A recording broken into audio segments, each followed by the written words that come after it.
Hello students, welcome to infinity learn JEE channel by Shri Chaitanya. और आज मैं आपको बताने वाला हूं इस छोटे से वीडियो सेशन में जहां पे जेई एडवांस्ड लास्ट 5 इयर्स में कौन कौन से चैप्टर्स जो हैं वो हाई वेटेज हैं और बहुत ही ज़्यादा इंपॉर्टेंट हैं, जिसको आपको आपके आने वाले जो भी आपके एग्जाम में दिन बचे हैं उनमें आपको तैयार करना है, अच्छे से प्रैक्टिस करनी है, वैरायटी ऑफ सवाल सॉल्व करने हैं ताकि आप एडवांस में एक अच्छा रिजल्ट की उम्मीद कर सको। ठीक है, सबसे पहले शुरुआत करते हैं कैलकुलस वाले सेक्शन से। बेटा कैलकुलस में अगर हम बात करें तो कैलकुलस की ओवरऑल जो वेटेज है वो काफ़ी ज़्यादा अच्छी है। एडवांस के पेपर में करीबन 33% के आसपास वेटेज है, यानी अगर दोनों पेपर में मिला के मैथ्स में 34 क्वेश्चंस आते हैं तो करीबन 9 से 10 क्वेश्चंस जो होते हैं वो कैलकुलस से होते हैं।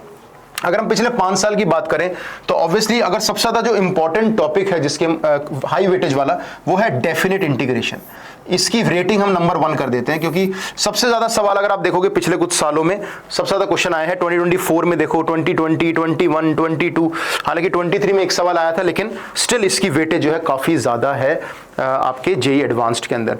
इसके बाद अगला टॉपिक है वो है AOD, application of derivatives is one of the most again high weightage topic. अगर आप देखोगे 2020 में 4 सवाल, 5 सवाल, फिर 1 हुआ, फिर 2 हुआ, फिर 2 हुआ, तो 2 से 3 सवाल ऑन एन एवरेज हमारे एओडी के अंदर आते ही आते हैं। सिमिलरली डेफिनेट में भी 2 से 3 सवाल आते ही आते हैं, मतलब दोनों पेपर में मिला के करीबन आराम से 5-6 सवाल जेई एडवांस में आते हैं। That means one of the most high weightage topics of calculus are AOD and definite integration.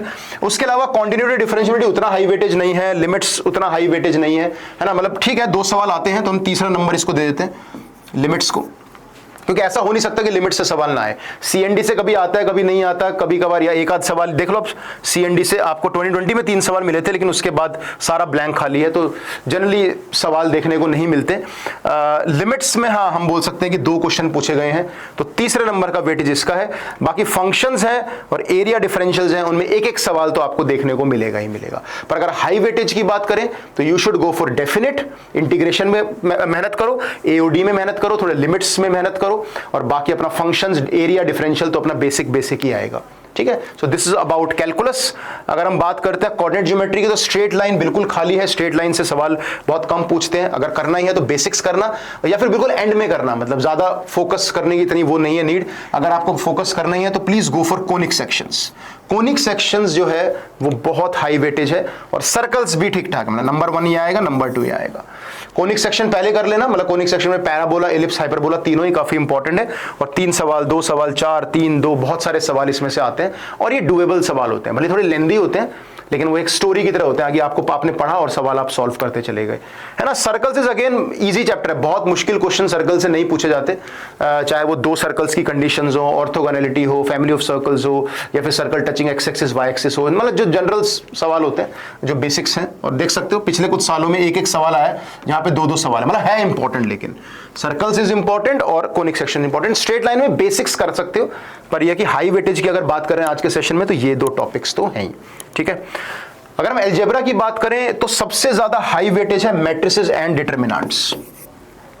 इसको तो छोड़ के जाना ही नहीं है, क्योंकि आप इसका ट्रैक रिकॉर्ड देख लो, 4, 2, 4, 3, मतलब 3 से नीचे तो जनरली बात ही नहीं करते हैं ये लोग, है ना। तो 3 से 4 क्वेश्चन, आप सोचो एओडी और डेफिनेट में 6 सवाल और 4 इसके, तो 34 में से 10 क्वेश्चन तो इसी टॉपिक से हो, है ना। 10 question out of 34 are from application of derivatives, definite integration, matrices and determinants. ये 3 टॉपिक से 10 सवाल हो गए, मतलब 30% तो सिर्फ इन्हीं 3 टॉपिक से आ जाता है। अगर हम प्रोबेबिलिटी भी इंक्लूड कर ले तो probability is again the second number highest weightage. देखो 3 पिछले साल 3 आए हैं, 20 में 3 आए थे, 21 में 4, बाप रे, 22 में 3, 23 में तो इन्होंने तूफान ही मचा दिया था। 6 सवाल वो प्रोबेबिलिटी स्टैट से ऐड हो गया, उसमें 1 सवाल, 5 प्रोबेबिलिटी के सवाल, और पिछले साल भी 3 प्रोबेबिलिटी के सवाल। मतलब अगर मैं यहाँ पे 13 क्वेश्चंस की बात करूं आउट ऑफ 34, है ना, तो आपके चैप्टर्स इंपॉर्टेंट है AI, DI, matrices and probability. इन 12वीं क्लास के चैप्टर्स को अच्छे से कर लो। अभी वेक्टर थ्योरी भी आएगा, देखना अभी आगे, ये देखो 5 सवाल पिछले साल, 4 सवाल, चलो 4 ही मान के चल लो, 17 क्वेश्चंस आउट ऑफ 34, मतलब 50% पेपर किस टॉपिक से आता है एडवांस के अंदर? Application of derivatives, definite integration, matrices and determinant, probability and statistics और vectors and 3D।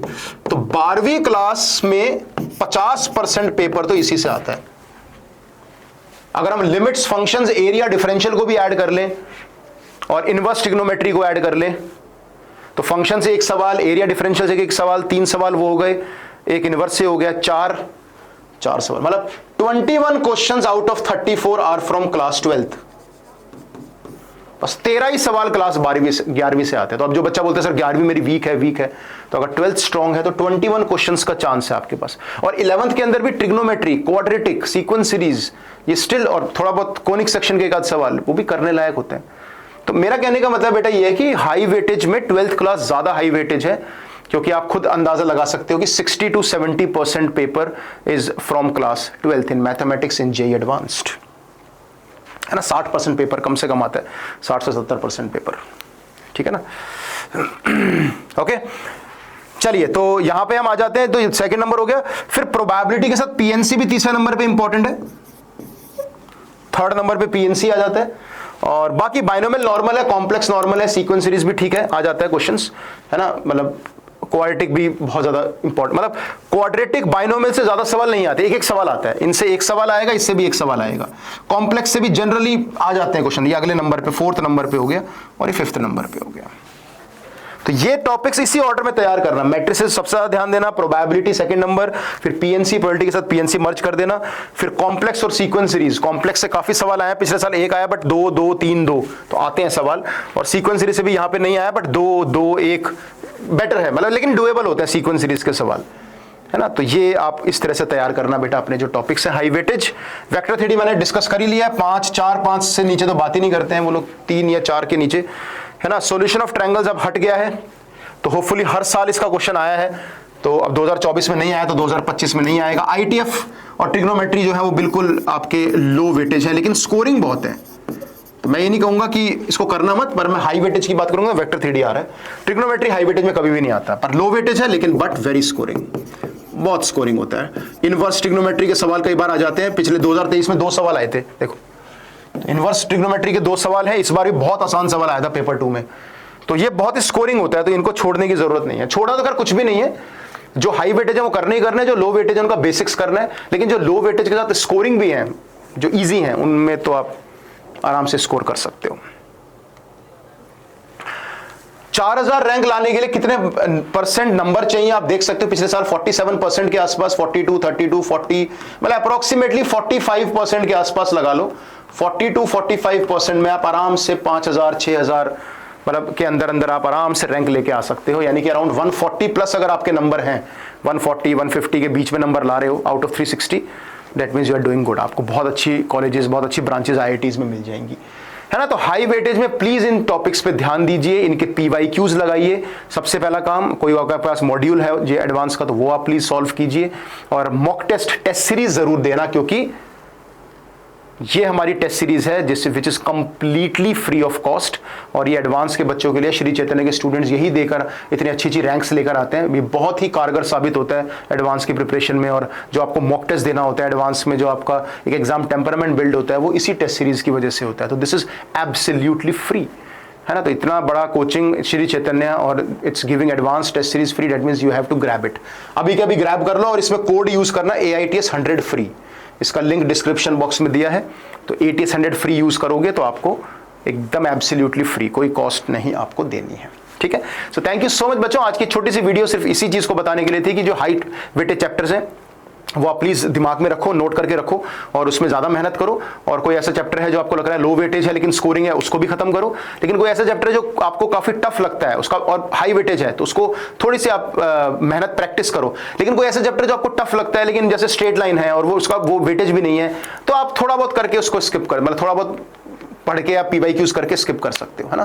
But focus mainly on variety of problems जो आपके हाई वेटेज टॉपिक्स हैं, और जो थोड़े स्कोरिंग भी टॉपिक्स हैं उनको आप अच्छे से कवर अप करो, क्योंकि एडवांस में सारा नहीं पेपर करना। अगर वो 40% आपका टारगेट है तो आप खुद लगा लोगे, अगर 17 क्वेश्चन मैथ्स में आ रहे हैं पेपर 1 में, तो आपको करीबन 6 से 7 क्वेश्चन करने हैं बस, और वो भी वो करना जो सिंगल करेक्ट और मैच द फॉलोइंग वाले होते हैं, इंटीजर टाइप जो होते हैं, है ना। तो हो जाएंगे सवाल ये, okay. So thank you so much, keep subscribing to our channel, और ऐसे ही सेशंस के साथ मैं आप लोगों को मिलता रहूंगा। थैंक यू बेटा।